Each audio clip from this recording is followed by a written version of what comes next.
chuan đi zong zong ta na tua lại mel chu kan thi ra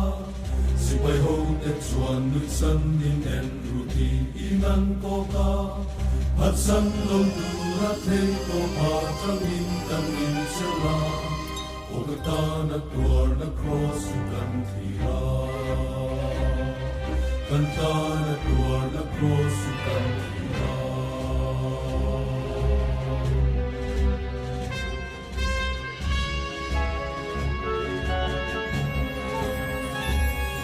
sa chuan she ta ka atua lai mel chu kan thira kan me sei na zong zong chu cross sa chuan khai kana omi lungai na na sa ta kin kan kin lung chung chu ron ma i o ta na tua na cross chu kan thira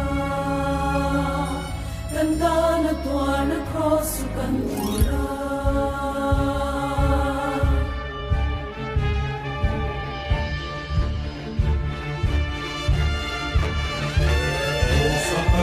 pa an hen de na thil ten ri kan shiap chuan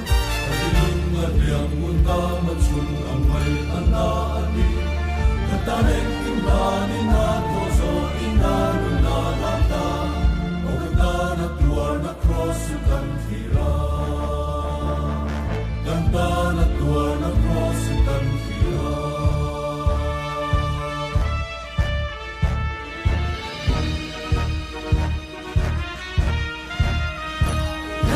Purin kan thira apan na kan san lai chuani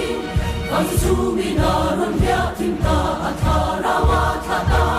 ka da ren kim lai